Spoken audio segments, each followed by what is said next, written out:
नमस्ते। आज के इस बेहद खास विश्लेषण में हम एक ऐसी कहानी और संदेश पर बात करेंगे जो सदियों पुराना है, लेकिन आज भी हमारे लिए बिल्कुल सटीक बैठता है। चलिए सीधा उस दृश्य की कल्पना करते हैं। प्रभु श्री राम शबरी के सामने बैठे हैं। वो शबरी से कह रहे हैं कि अपनी जाति, अपने पद या अपनी किसी भी कमी को लेकर जो भी हीन भावना मन में है ना, उसे बिल्कुल निकाल दो, क्योंकि राम जी बड़ी गहरी बात समझाते हैं। वो कहते हैं कि बिना भक्ति के ये दुनिया भर का धन, ये ऊंचे ऊंचे पद, ये सब उस बादल की तरह हैं जिसमें पानी की एक बूंद तक नहीं होती। मतलब बादल दिखता तो बहुत बड़ा है, लेकिन वो धरती की प्यास कभी नहीं बुझा सकता। और इसके ठीक बाद श्री राम जो कहते हैं वो एक बहुत ही पावरफुल स्टेटमेंट है। सावधान सुनो धरु मन माहे। मतलब पूरी तरह सावधान होकर सुनो और इसे अपने मन में बिठा लो।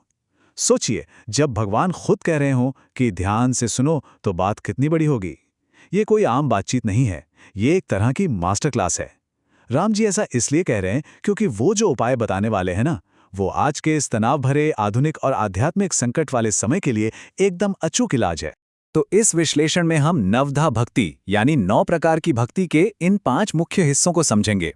पहले, भक्ति का असली मतलब क्या है, फिर संतों का संग, कथा और गुरु सेवा, उसके बाद गान, विश्वास और आत्मनियंत्रण, फिर संभाव, संतोष और सरलता, और आखिर में सबसे बड़ी बात, कैसे सिर्फ एक भक्ति ही काफी हो सकती है।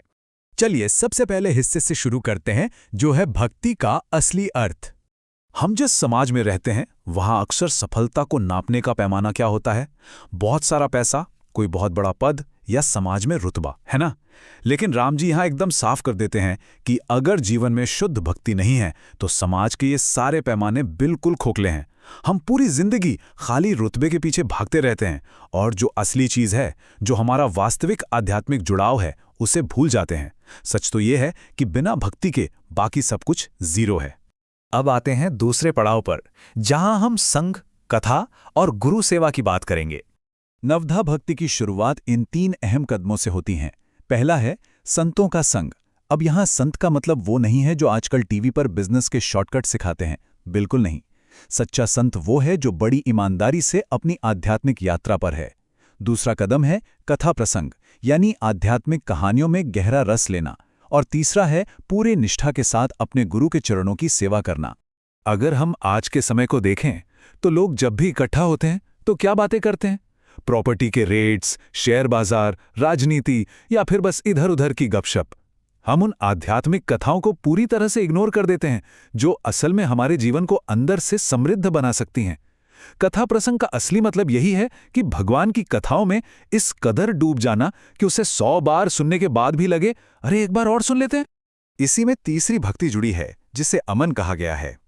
अमन का सीधा सा मतलब है बिना किसी ईगो या अहंकार के सेवा करना, अपने अंदर की मैं को पूरी तरह से मिटा देना। सोचिए, अगर कोई गुरु की खूब सेवा कर रहा है लेकिन अंदर ही अंदर सोच रहा है कि मुझसे बड़ा सेवक तो कोई है ही नहीं, तो वो सारी सेवा उसी वक्त बेकार हो जाती है। ये बहुत ही बारीक लेकिन सबसे जरूरी बात है। इसे ऐसे समझिए, आजकल कई बार देखने को मिलता है कि अमीर लोग किसी बड़े वीआईपी गुरु को अपने आलीशान फार्म हाउस में बुलाते हैं, सिर्फ ये दिखाने के लिए कि उनकी कितनी पहुंच है। उनका ईगो और बढ़ जाता है। लेकिन इसके बिल्कुल उलट, असली कृपा तो उस गरीब और सच्चे भक्त पर बरसती है जिसकी छोटी सी कुटिया में गुरु बिना किसी लावलश्कर के पहुंच जाते हैं। असली सेवा वही है जहां दिखावे या अहंकार का कोई नामो निशान न हो। चलिए अब तीसरे हिस्से की तरफ बढ़ते हैं, गान, विश्वास और आत्मनियंत्रण। ये तीनों कदम हमारे अंदर के अनुशासन की बात करते हैं। चौथी भक्ति है बिना किसी छल कपट के भगवान का गुणगान करना। याद है मीराबाई, वो भगवान के प्रेम में इतना झूमी, इतना नाची कि पैरों से खून तक बहने लगा, घुंघरू टूट गए। इसे कहते हैं पूर्ण समर्पण। इसके बाद 5वां कदम है एकदम पक्के विश्वास के साथ नाम जपना, और छठा कदम है अपनी इंद्रियों पर, अपनी इच्छाओं पर लगाम लगाना। लेकिन आजकल हम क्या देखते हैं? अक्सर एक सवाल सुनने को मिलता है, अच्छा ये बताओ, हनुमान चालीसा दिन में कितनी बार पढ़नी चाहिए? सुबह पढ़ें या रात को? 100 बार पढ़ें तो काम बन जाएगा? सच कहें तो ये सवाल ही बता देता है कि हमारी प्रार्थनाएं कितनी मैकेनिकल और लेन देन वाली हो गई हैं, जैसे कोई सौदा हो रहा हो। हमने भगवान को एक तरह से होटल का वेटर समझ लिया है। हम लिस्ट पकड़ा देते हैं कि मुझे ये नौकरी चाहिए, ये गाड़ी चाहिए, और उम्मीद करते हैं कि बस ऑर्डर तुरंत टेबल पर आ जाए। अपनी इच्छाओं को पूरा करने के लिए की गई ये मैकेनिकल पूजा भी एक तरह का कपट ही है। जबकि पांचवी भक्ति हमें दृढ़ विश्वास सिखाती है। बिना किसी शर्त के पूर्ण और अटूट विश्वास के साथ ईश्वर का नाम लेना ही असली भक्ति है। और छठी भक्ति जो इंद्रियों पर नियंत्रण की बात करती है, वो कितनी जरूरी है ये हम अपने चारों तरफ देख सकते हैं। जब इंसान का खुद पर कंट्रोल नहीं रहता, तभी तो रिश्वतखोरी शुरू होती है, भ्रष्टाचार पनपता है। हम अपनी इच्छाओं के पीछे ऐसे अंधे होकर भागते हैं कि खूबसूरत पब्लिक प्रॉपर्टीज को भी नुकसान पहुंचाने से नहीं हिचकिचाते हैं। अगर मन और इंद्रियों पर कंट्रोल नहीं है तो वो सीधा सांसारिक पापों और बुरे आचरण की तरफ ही ले जाएगा। अब आते हैं चौथे भाग पर, जो हमें संभाव, संतोष और सरलता के बारे में सिखाता है।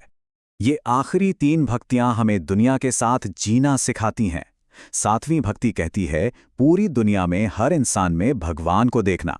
8वीं है जो कुछ भी मिल गया है बस उसी में पूरी तरह से संतुष्ट रहना। और 9वीं भक्ति है बिना किसी चालाकी या छल कपट के एकदम सच्चा और सरल व्यवहार करना। ये तीनों मिलकर एक ऐसी मानसिकता तैयार करते हैं जहां हर कोई एक समान लगता है और मन में गहरी शांति आ जाती है। अब इस 7वीं भक्ति को आज के लाइफस्टाइल से जोड़कर देखते हैं। आज के कॉर्पोरेट ऑफिस में क्या होता है? जो बॉस की हाँ में हाँ मिलाता है उसे प्रमोशन मिल जाता है, जो सच में काबिल है वो पीछे रह जाता है। हर तरफ गुटबाजी और राजनीति चलती है। ये सब इसलिए है क्योंकि हम भेदभाव करते हैं। लेकिन 7वीं भक्ति कहती है कि सबको एक नज़र से देखो, क्योंकि हर किसी के अंदर वही ईश्वर है। सोचिए, ये विचार आज के इस टॉक्सिक वर्क कल्चर का कितना बड़ा तोड़ है। इसी 7वीं भक्ति में राम जी ने एक बहुत ही कमाल की बात कही है। वो कहते हैं कि माना सब में भगवान है, लेकिन गुरु का सम्मान मुझसे भी ज्यादा करना। अब ऐसा क्यों? वो इसलिए क्योंकि गुरु ही वो रास्ता दिखाता है जो हमें भगवान तक ले जाता है। इसे ऐसे समझ सकते हैं कि गुरु उस कनेक्टिंग फ्लाइट की तरह हैं जिसके बिना आप अपनी आखिरी मंजिल तक पहुंच ही नहीं सकते।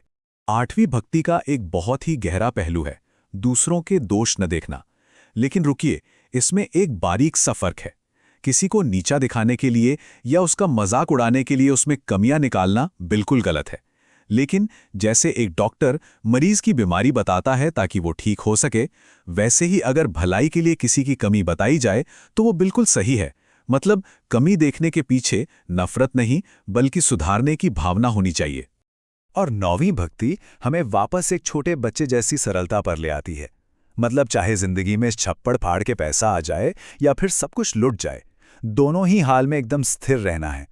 हर किसी के साथ बिल्कुल वैसा ही सीधा और सच्चा व्यवहार करना है जैसे एक छोटे बच्चे का होता है, जिसे दुनिया की चालाकियों से कोई मतलब नहीं होता।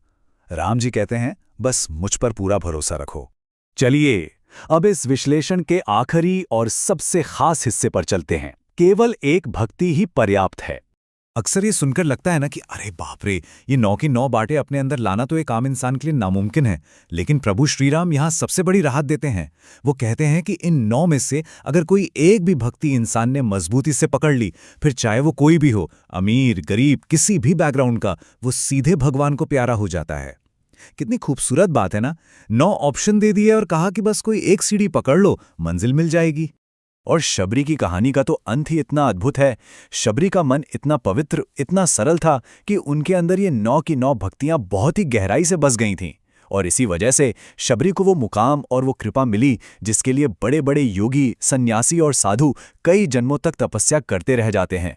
शबरी को मिला ये सम्मान हम सभी के लिए एक बहुत बड़ी प्रेरणा है।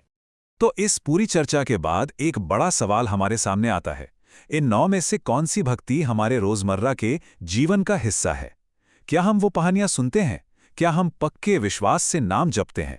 या फिर हम सबसे एक बच्चे की तरह सीधा और सच्चा व्यवहार करते हैं?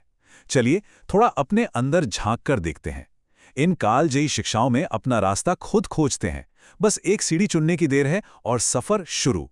आज के इस विश्लेषण में साथ जुड़ने के लिए बहुत बहुत धन्यवाद। सीखते रहिए और आगे बढ़ते रहिए।